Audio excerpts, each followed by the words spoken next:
आज मेरे द्वारा एक ज्ञापन श्रीमान उप जिलाधिकारी महोदय धारचूला को प्रेषित किया गया, जिसमें लिखा गया है कि ग्राम पंचायत रांची के लिए स्वीकृत प्रधानमंत्री ग्रामीण सड़क योजना का निर्माण कार्य वर्ष 2016 से स्वीकृत हुआ था। पूर्व में यह निर्माण कार्य पीएमजीएसवाई के अधीन था तथा शासन द्वारा इसको बदलकर निर्माण कार्यदायी संस्था एनपीसीसी को दिया गया है। 2019 से एनपीसीसी के अधीन यह निर्माण कार्य है।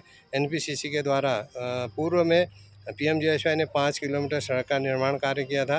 2019 में एनपीसीसी ने हैंडओवर होने के बाद एनपीसीसी के द्वारा मात्र 3 किलोमीटर सड़क का निर्माण कार्य किया गया है तथा विभागीय अधिकारियों घोर लापरवाही से निर्माण कार्य में लापरवाही बरती गई है। मार्च 2024 से उपरोक्त निर्माण कार्य बंद पड़ा है। विभागीय अधिकारियों को अनुरोध करने के बाद भी सुना अनसुना कर रहे हैं तथा भारत सरकार के द्वारा पर्याप्त बजट उपलब्ध कराने के बाद भी विभागीय अधिकारियों की लापरवाही के कारण उपरोक्त सड़क का ग्रामीणों को कोई लाभ प्राप्त नहीं हो रहा है तथा ग्रामीणों ने उपरोक्त सड़क को मार्च 2024 जून से शुरू नहीं करने पर आंदोलन की चेतावनी दी है। व्यासवेली के 7 गांवों में संचार सुविधा देने की ग्रामीणों ने की मांग। गुंजी की सरपंच लक्ष्मी गुंजाल ने बताया कि व्यासवेली में हजारों की संख्या में आदि कैलाश ओम पर्वत दर्शन के लिए देश भर से बड़ी संख्या में श्रद्धालु पहुंच रहे हैं। गुंजी में 1 वर्ष पूर्व जियो का टावर लगाया गया था, लेकिन अभी तक संचार सुविधा का लाभ ग्रामीणों को नहीं मिल पा रहा है। उन्होंने वेली के 7 गाँवों को संचार सुविधा से जोड़ने की मांग की है। जियो टावर लगे हुए यहाँ पे 1 साल हो गया, 1 साल से ज़्यादा हो गया। यहाँ के गुंजी वासियों ने अपनी ज़मीन दी, उन्होंने अपनी खेती की ज़मीन दी, उन्होंने अपने ऊपर हानि पहुँचाते हुए भी गवर्नमेंट को ये जियो वालों को बोला कि आप लोग, क्योंकि हमारे क्षेत्र हमारे गांव को सुविधा मिले, नेटवर्क से बने रहे हम लोग।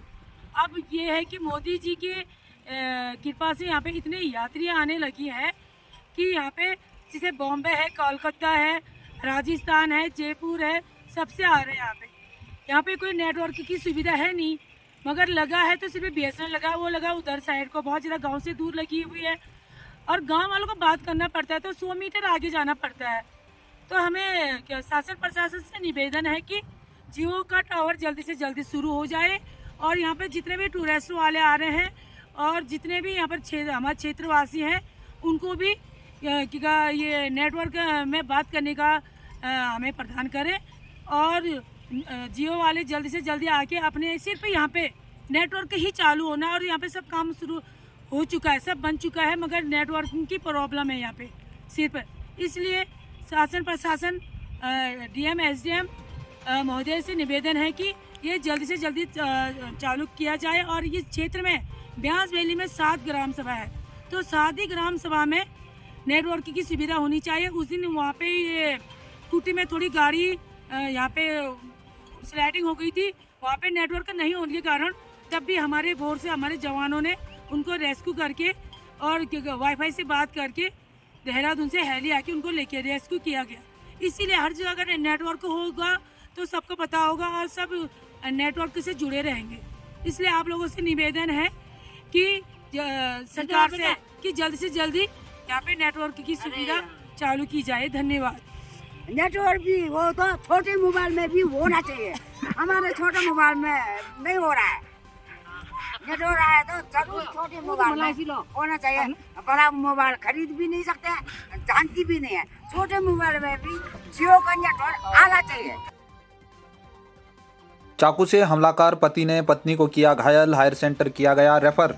उप जिला चिकित्सालय धारचूला के आवासीय परिसर में निवासरत नर्स हेमलता को उनके पति दिनेश सिंह एरी के द्वारा सोमवार रात चाकू से हमला कर गंभीर रूप से घायल कर दिया गया। महिला के शोर मचाने के बाद पड़ोसियों ने मुश्किल से महिला की जान बचाते हुए अस्पताल पहुंचाया। चिकित्सा प्रभारी डॉक्टर M.K. जायसवाल ने बताया कि महिला पर चाकू से कई वार किए गए हैं। महिला की गंभीर हालत को देखते हुए हायर सेंटर के लिए रेफर कर दिया गया है। मिली जानकारी के अनुसार पति पत्नी के बीच सोमवार रात घंटों से बहस चल रही थी। आवेश में आकर पति ने अचानक पत्नी पर चाकू से वार कर दिया। एसआई प्रदीप कुमार ने बताया कि घटना स्थल पहुंचकर आरोपी को गिरफ्तार कर लिया गया है। पीड़ित महिला के चाचा त्रिलोक सिंह की तहरीर के आधार पर आईपीसी की धारा 307 के तहत धारचूला कोतवाली में मुकदमा दर्ज कर अभियुक्त को न्यायालय के समक्ष प्रस्तुत किया जा रहा है।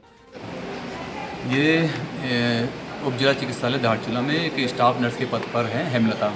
श्रीमती हेमलता नाम है उनका। तो उनके अपने पति के साथ कुछ दिनों से मतभेद चल रहे होंगे। तो कल उनके पति यहाँ पर उनके कमरे पर आए थे।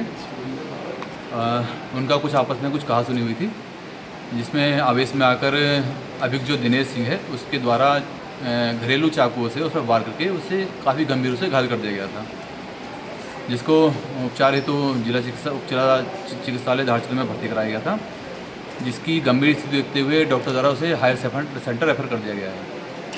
और अभियुक्त दिनेश सिंह जो था उसका पति है, उसको पुलिस ने रात ही गिरफ्तार कर लिया था और जिसके खिलाफ सुसंगत धाराओं में अभियोग पंजीकृत किया गया है और जिसे माननीय न्यायालय के समक्ष पेश किया जा रहा है।